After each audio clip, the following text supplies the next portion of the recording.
There is a union now between the two towers. Orthanc and Barad-dûr. I'm sorry, Sam. Go home!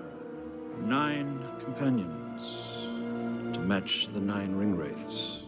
Probabilmente non avevate mai sentito questa linea di dialogo di Elrond che spiega che i membri della Compagnia dell'Anello sono 9 come il numero dei Nazgûl. Beh, perché è una delle tantissime scene inedite della trilogia del Signore degli Anelli. Sono scene che non sono inserite neanche nella famosa versione estesa. Peter Jackson stesso ha dichiarato di avere oltre 1300 ore di girato e penso che tutti vorremmo una versione ancora più lunga perché Il Signore degli Anelli di Jackson non è mai abbastanza. Si parla di un'edizione ancora più estesa per il 25° anniversario che è richiesta anche da una petizione sul sito change.org e in teoria dovrebbe uscire nel 2026. Ma chissà se verrà mai veramente rilasciata, magari sì, visto che usciranno anche i nuovi film, tra cui quello sulla caccia a Gollum.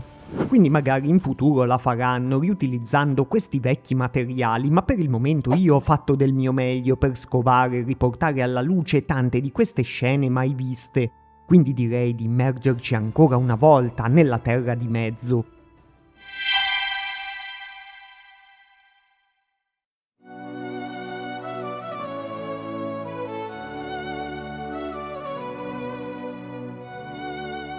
Nella Compagnia dell'Anello c'erano più scene relative a un momento amatissimo, ovvero l'arrivo di Gandalf a Hobbitville. Si vedeva addirittura un mercato degli Hobbit e alcuni di questi Hobbit salutavano Gandalf. Probabilmente sarebbe stata una piccola aggiunta interessante per far vedere che Gandalf è anche amato da diversi Hobbit, oltre che solo guardato con sospetto come si vede nel film completo. Secondo l'attore che interpreta Gandalf, Ian McKellen, c'era anche una versione alternativa o aggiuntiva rispetto alle scene in cui Gandalf fuma la pipa. Qualcuno nel team degli sceneggiatori aveva pensato che fosse divertente che Gandalf stesse cercando di smettere di fumare e quindi masticasse del caramello. Avrebbe fumato per la prima volta con Bilbo in cima alla collina guardando Hobbitville. Poi avrebbe ritirato fuori il caramello a gran burrone perché era praticamente un'area con il divieto di fumo. Magari era un'idea curiosa in più, ma è meglio che non l'abbiano messa perché c'entrava effettivamente poco con la Terra di Mezzo. Infatti gli elfi probabilmente non fumano perché non hanno commerci con la contea dove l'erba pipa è stata introdotta, ma non ci sono discorsi sul fumo, sul divieto di fumo nel Leggendarium di Tolkien. Merry e Pipino erano coinvolti in tante scene aggiuntive o alternative che vedremo nel corso del video, probabilmente perché le loro reazioni ai vari avvenimenti sono state modificate leggermente più volte nel corso della produzione. Già dalla festa di compleanno di Bilbo nel film definitivo Gandalf è arrabbiato con loro perché hanno usato i fuochi d'artificio. C'era invece una versione più lunga in cui ridevano e parlavano con Gandalf, dimostrando anche loro di essere in qualche modo suoi amici. Forse anche qui si voleva dare a Gandalf un tono un po' più austero e come se fosse un elemento un po' estraneo e al di sopra degli Hobbit. La versione definitiva anticipa anche meglio il rapporto iniziale di Gandalf con Merry e Pipino, infatti inizialmente Gandalf li considera immaturi e avventati. Idiota di un Took! Gettati tu la prossima volta e liberaci della tua stupidità. Quando la tensione della storia cominciava a salire e Frodo scopriva di avere in mano l'unico anello, c'era una parte di dialogo estesa in cui Gandalf spiegava meglio i suoi poteri e la sua importanza per Sauron. Non so perché questa scena sia stata tagliata, forse era un po' ridondante rispetto a cose che già venivano spiegate. Il viaggio di Frodo verso Gran Burrone aveva diverse parti aggiuntive. Per esempio c'era una scena aggiuntiva con Frodo e Sam nella foresta dopo aver lasciato la contea. Qui compariva un cervo insieme a altri animali che impediva agli Hobbit di dormire in pace e questo creava anche un'atmosfera fiabesca, ma dava pure l'idea che non avevano più le comodità di casa loro. Erano state fatte addirittura 29 riprese di questa scena del cervo che li annusava, ma poi è stata tagliata. Nella versione estesa però Aragorn porta ancora come cibo un cervo che ha cacciato e forse può essere un piccolo riferimento a questa scena di prima. Poco dopo lì Aragorn intona anche il canto di Beren e Lúthien e anche questo era più lungo e completo. Tante parti con i poemi originali di Tolkien sono state girate, però poi non sono state mai inserite nella versione finale. Capisco che magari non sarebbero state tanto adatte al pubblico generale, però sono una cosa caratteristica dell'opera originale di Tolkien e spesso approfondiscono i riferimenti della trama. Anche la parte a Collevento sarebbe stata più lunga, con un primo momento di tristezza di Frodo che stava seduto sotto un arco delle antiche rovine e probabilmente cominciava a sentire già il peso della sua missione. Nell'inseguimento dei Nazgûl questi arrivavano a colpire Arwen, a differenza che nel film, dove non la raggiungono mai e rimangono sempre dietro di lei. Magari avrebbe aumentato ulteriormente la tensione della scena, ma non so se sarebbe stata un'aggiunta migliore rispetto alla versione finale. Arwen sarebbe stata più presente anche quando Frodo si risveglia a Gran Burrone. C'è una famosa scena che sta anche nel film definitivo in cui lui guarda da un terrazzo la meraviglia del reame elfico, ma noi non sappiamo di preciso verso cosa stia guardando. In realtà vedeva proprio Arwen che a sua volta stava guardando verso di lui. Subito dopo arrivava Aragorn accanto a lei e questo completava un po' per gli spettatori più informati il riferimento a Beren e Lúthien. Nella versione finita probabilmente volevano tenere la relazione tra Aragorn e Arwen meno conosciuta a Frodo, al resto della compagnia o anche a noi spettatori. Non so se l'hanno fatto perché volevano che fosse meno centrale nella trama generale o perché volevano approfondirla meglio più avanti. A Gran Burrone c'erano anche molte più scene di dialogo tra Elrond e Gandalf e loro avrebbero fatto addirittura una cena insieme. Si dice che a un certo punto avrebbe partecipato anche Bilbo, ma non ci sono delle immagini di questa cosa. Sospetto che sia una di quelle scene che avrebbe approfondito la lore generale dell'universo del Signore degli Anelli. E anche se all'epoca potevano sembrare scene poco digeribili per il pubblico, oggi penso che sarebbero molto apprezzate dai tantissimi che conoscono i dettagli della storia. Pure il consiglio di Elrond era molto più lungo e un esempio è la frase che abbiamo visto all'inizio sui membri della Compagnia dell'Anello, che sono 9 come il numero dei Nazgûl. Pure questa, per esempio, era una piccola aggiunta che si rifaceva ai libri. Il consiglio di Elrond avrebbe dato anche un po' più spazio a dei membri secondari che rappresentano vari popoli della Terra di Mezzo. Per esempio c'era un focus un po' maggiore sugli uomini di Ponte Lago Lungo e di Dale, che erano collegati alla trama dello Hobbit o a altri consiglieri e rappresentanti dei popoli elfici. Anche questi probabilmente sarebbero apparsi un po' fuori contesto e anche di troppo in un momento in cui vengono introdotti già tantissimi nuovi personaggi. Prima che la compagnia lasciasse Gran Burrone c'era una scena in cui Elrond parlava da solo con Frodo e lo salutava più a lungo, probabilmente con auguri e raccomandazioni per il viaggio difficilissimo che stava per intraprendere. E visto che qui abbiamo parlato di tutti questi personaggi, una curiosità interessante è che ovviamente i casting per il film sono durati tanto e hanno coinvolto molti attori anche famosi. Penso che magari già sapete di Sean Connery, Nicolas Cage o Russell Crowe, che erano nomi che erano circolati al tempo. Una voce dice che Elrond dovesse essere interpretato da David Bowie, ma non è mai stata confermata con sicurezza. Anzi, forse Jackson non voleva che Bowie nei panni di un elfo ricordasse la sua altra apparizione come re dei Goblin nel film Labyrinth del 1986. Magari la mia è un'opinione impopolare, ma a me Hugo Weaving come Elrond non è mai piaciuto, nonostante ormai ci ho fatto l'abitudine. È una delle poche cose che veramente cambierei dai film di Jackson. Fin dalla prima volta che ho visto i film mi sembrava completamente fuori ruolo per i tratti del viso e mi fa sempre ancora oggi una strana impressione pensare che quello sia Elrond. Al contrario, penso automaticamente a lui in Matrix, dove invece è azzeccatissimo, anche se penso di aver visto in realtà Matrix dopo rispetto al Signore degli Anelli. La cosa più clamorosa del casting è che Aragorn avrebbe dovuto essere interpretato da Stuart Townsend, che è un attore irlandese che poi invece è rimasto abbastanza sconosciuto. È stato licenziato proprio all'inizio delle riprese con la motivazione ufficiale che era troppo giovane per il ruolo. Magari effettivamente è anche una cosa vera perché era abbastanza più giovane di Viggo Mortensen, ma l'attore che interpreta Sam ha detto in una sua autobiografia che lui faticava a calarsi nel ruolo di Aragorn. mentre altre voci dicono che si fosse comportato in modo arrogante sul set come una vera star, per esempio che si presentasse in ritardo e che avesse addirittura litigato con Gandalf. E ricordatevi, mai mettersi contro Gandalf. Idiota di un Took. Gettati tu la prossima volta e liberaci della tua stupidità. Pochi sanno che anche un membro della famiglia Tolkien ha avuto un piccolo ruolo nella trilogia. Infatti Royd Tolkien, che è il pronipote dello scrittore, compare come ranger dell'Ithilien a Osgiliath nel Ritorno del Re e fa anche la comparsa nella versione estesa dei film dello Hobbit.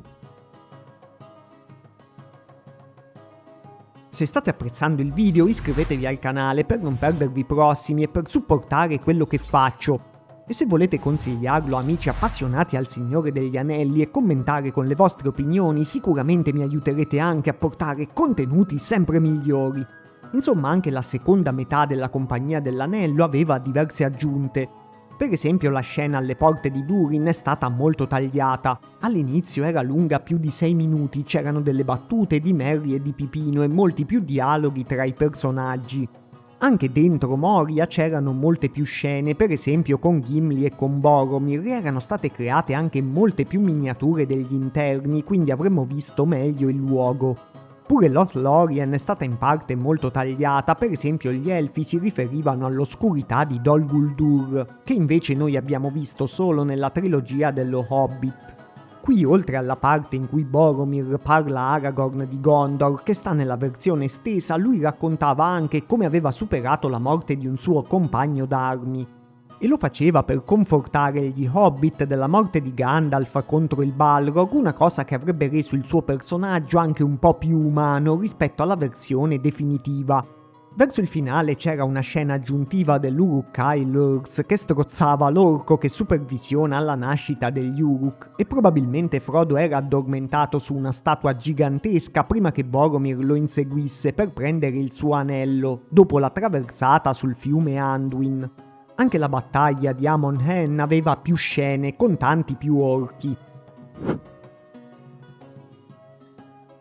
Per le due torri c'erano tante brevi sequenze aggiuntive in vari punti del film. C'erano più scene fin dall'inizio con Frodo e Sam agli Emin Muil prima di incontrare Gollum, e più riprese della corsa di Aragorn, Legolas e Gimli che andavano a cercare di salvare gli Hobbit catturati dagli Uruk-hai. Gimli faceva anche un commento sul cadavere ripulito dagli orchi che se ne erano mangiati la carne e diceva che avevano un ottimo appetito. C'erano delle scene in più con Ombromanto che si avvicinava a Gandalf. Il cavallo gli leccava quasi la faccia e forse la scena è stata rimossa proprio per quello, perché era poco in linea con il momento che nel film definitivo ha un'aura abbastanza solenne. Poi c'erano più scene con Saruman che esortava i Dunlandiani alla battaglia contro Rohan. Una scena era stata fatta vedere solo in un vecchio trailer e c'è Eomer che abbassa una lancia mentre sta cavalcando in una foresta. La cosa interessante da scoprire su questa scena sarebbe in che punto andava collocata. Forse era dopo il suo esilio da Edoras, mentre trovava delle tracce degli Uruk-hai prima di attaccarli di notte con i suoi Rohirrim, ma non saprei se è così. C'erano anche delle scene aggiuntive della cattura di Frodo e Sam da parte dei Ranger di Faramir. Venivano scambiati per degli orchi, ma Sam diceva che non erano amici di Mordor. Poi anche Barbalbero aveva dei dialoghi aggiuntivi che sono stati registrati. Una scena interessante includeva un dialogo aggiuntivo di Gandalf, ma anche questa è stata fatta vedere solo in dei vecchi trailer. There is a union now between the two towers, Orthanc and Barad-dûr. La scena è importante perché specifica che nei film le due torri sono Orthanc e Barad-dûr. In realtà questa cosa nei libri non viene mai specificata e non si sa quali siano queste due torri. Tolkien stesso non sapeva quali fossero, infatti non era stato lui a volere la divisione in 3 volumi e voleva che questo titolo scelto a posteriori fosse deliberatamente ambiguo. Una scena tagliata inedita riguarda la morte di Ama durante l'attacco dei Mannari. Ama è il capitano della guardia del re di Rohan e è un personaggio molto secondario nei film. Al fosso di Helm però Aragorn parla con un ragazzino, e questo anche nel film finito, e questo ragazzino dovrà combattere la battaglia. Lui dice di essere Alet, proprio figlio di Ama. Quindi Aragorn avrebbe assistito prima alla morte del padre del ragazzo, e questo avrebbe potuto rendere il dialogo molto più di impatto. Invece nella versione definitiva Ama è scomparso solo dalla storia, senza nessuna grande spiegazione. L'attore che interpreta Gimli improvvisava un dialogo. Diceva che Aragorn era un vero uomo rispetto alla gente di Rohan, che non gli sembrava all'altezza di quel contesto di guerra. Non so se fosse solo una sua battuta scherzosa sul momento o avessero mai pensato di tenerla per la versione finale. Non sembra troppo in linea con dei soldati che devono difendere tutti insieme il fosso di Helm. Proprio al fosso di Helm c'erano molte più scene di battaglia e alcune erano anche molto sanguinolente. Ci sono ore e ore di girato aggiuntivo di questa battaglia con le controfigure ma anche con gli attori. Pare che alcune scene mai viste aggiungessero ancora più brutalità agli Uruk-hai e alla battaglia in generale. Come in tutta la trilogia però sono state rimosse per evitare che il film fosse vietato alle fasce di pubblico più giovani. È una scelta comprensibile, ma oggi che la saga è conosciuta da tutti, tanti fan vorrebbero anche la versione più violenta, una cosa in cui tra l'altro Peter Jackson è esperto, visto che all'inizio della sua carriera ha fatto dei film splatter. Sempre al fosso di Helm era più estesa la parte con Gimli che suona il corno dal trombatorione, che effettivamente sembra un po' affrettata nel film. Dopo che Gimli suonava il corno, gli Uruk si coprivano le orecchie e venivano come immobilizzati da questo suono. Poi c'erano pure dei detriti che uscivano dal corno, che aspettava di essere suonato di nuovo da molti secoli. Probabilmente questo avrebbe aiutato a capire meglio l'importanza della scena, e è più simile all'effetto anche concreto che il corno ha sui nemici nel libro di Tolkien. A Osgiliath nella versione definitiva Frodo punta solo la spada alla gola di Sam dopo che è quasi impazzito per l'incontro con il Nazgûl, ma in realtà nella versione originale i due avevano un combattimento a terra molto più lungo. Forse qui è meglio come hanno lasciato la versione definitiva, con Frodo che si riprende subito, se no sarebbe sembrato già quasi completamente impazzito.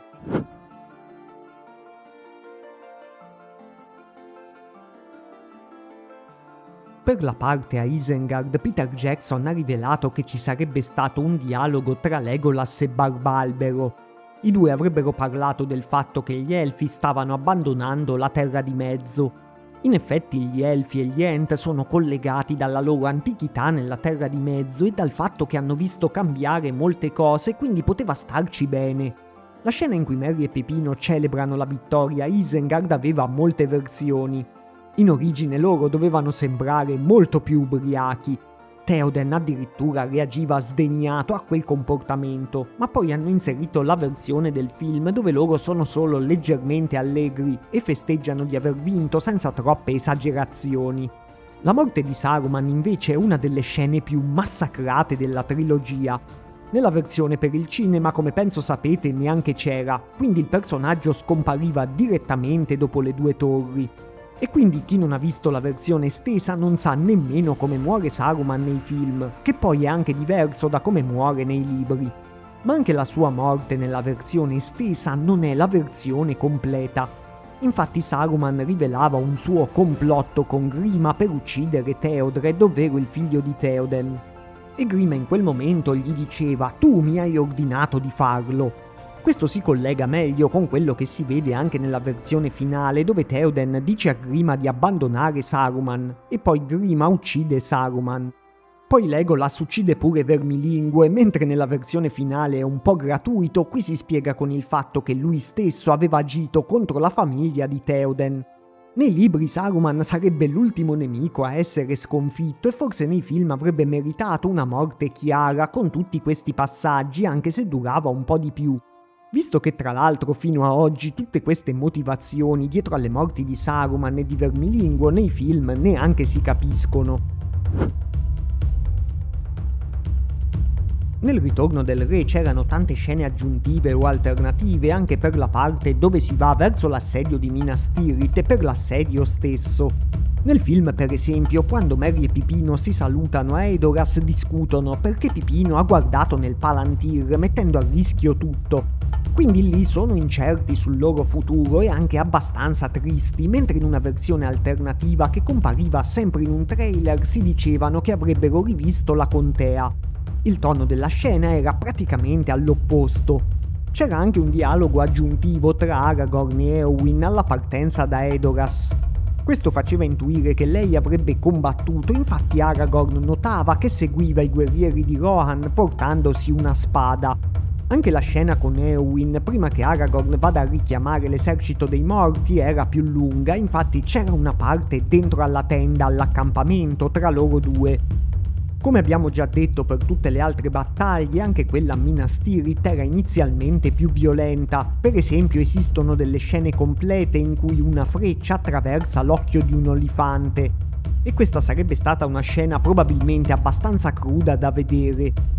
Questo tra l'altro era fedelissimo al vero modo per uccidere un olifante nei libri. Infatti lì l'unico modo conosciuto per sconfiggerlo era colpirlo negli occhi. Questo in genere significava stare davanti a lui mentre caricava l'arciere, quindi era un compito molto difficile da eseguire che richiedeva nervi saldissimi. A Minas Tirith nella versione completa entravano anche gli Esterling, non solo gli orchi e i troll come si vede nei film. Questo sarebbe stato più sensato dato che abbiamo visto nel film precedente che sarebbero nello stesso esercito, anche se nella battaglia finita li vediamo molto poco. Alla fine della battaglia di Minas Tirith la reunion tra Merry e Pipino aveva un'alternativa. Nel film Pipino lo trova a terra, mentre in quest'altra scena Pipino trovava Merry ancora in piedi, seppure era abbastanza disorientato. Alle case di guarigione poi Aragorn non curava solo Éowyn come nella versione estesa, ma curava anche Faramir, che era stato quasi ucciso da Denethor. Nel libro è proprio lui il personaggio principale che viene portato qui e che ci introduce a questa specie di ospedale di Minas Tirith. Secondo me era una buona aggiunta perché Éowyn e Faramir alla fine si sposano e essere stati curati tutti e due dal re di Gondor poteva avere anche un significato simbolico di benedizione. Le parti con Frodo vicino alla tana di Shelob erano molto più estese, ma forse è stato meglio come le hanno messe nei film, perché io ho sempre avuto l'impressione che durino già il giusto. Frodo mandava via Sam molto più arrabbiato e con uno sguardo più cattivo. I'm sorry, Sam. Go home! Però hanno detto all'attore di mantenere l'intensità della scena, ma di renderlo un po' meno cattivo perché in questo momento sarebbe sembrato esagerato. Come dicevamo, c'era una parte più lunga in cui Frodo era intrappolato dalle ragnatele e chiedeva l'aiuto di Gollum, ma lui ovviamente non glielo dava. C'erano anche delle scene in più con Sam che si disperava pensando che Frodo fosse morto. Davanti al nero cancello invece c'erano delle parti in più in cui parlava anche Legolas che diceva: "I popoli liberi della Terra di Mezzo chiedono che veniate fuori". Non so se si riferisse direttamente a Sauron, al suo esercito, o forse alla bocca di Sauron che arriva poco dopo. Proprio la bocca di Sauron aveva più spazio e chiedeva in cambio del rilascio dei mezzuomini che le terre di Gondor fossero cedute a Sauron. Insomma, faceva una richiesta molto leggera. Peccato che anche le scene che abbiamo con la bocca di Sauron siano molto corte e si trovino solo nella versione estesa. Anche nella battaglia davanti al nero cancello c'erano tante scene in più e anche qui a un certo punto Pipino sorregge Merry che sembra ferito. In realtà gli attori stessi dopo la scena hanno spiegato che lui ha il braccio ferito perché ci teneva la lama con cui ha colpito il re stregone a Minas Tirith. Quindi Merry era già ferito in precedenza, ma un orco lo ha colpito sullo stesso braccio. Già in un altro video ho fatto vedere una scena inedita dello scontro tra Aragorn e Sauron, che avrebbe dovuto svolgersi qui al posto di quello tra Aragorn e il troll. Ma una curiosità aggiuntiva molto interessante è che c'erano tantissimi concept per il design di Sauron fin dall'inizio della produzione. E poi ce ne sono stati tanti per il design dei Nazgûl nella loro vera forma per il film dello Hobbit. Li state vedendo a schermo e penso che siano veramente meravigliosi. Mi piacerebbe sapere nei commenti se qualcuno vi piace di più di quelli che sono stati scelti alla fine. Sarebbe bello magari vederne alcuni usati in dei futuri progetti che coinvolgano Jackson e la Weta.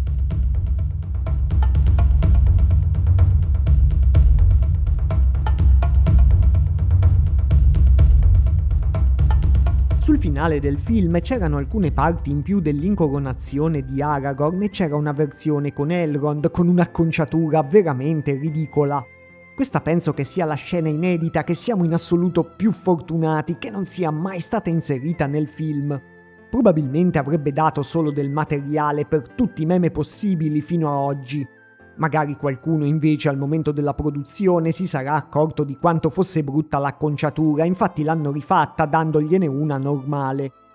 Ai porti grigi Gandalf e Pipino avevano un dialogo e sarebbe stato interessante perché i due avevano legato molto nel corso dell'ultimo film. Infatti anche gli attori sono stati dispiaciuti che alla fine questa scena sia rimasta del tutto inedita. Pipino diceva «Devi andartene Gandalf» e lui rispondeva «Il mio tempo qui è finito». E con questo anche il mio video è finito, ma se vi è piaciuto ne ho pubblicati anche altri 2 con tante ulteriori scene inedite che sono veramente imperdibili. Li trovate qui in fondo e anche linkati in descrizione. Ciao!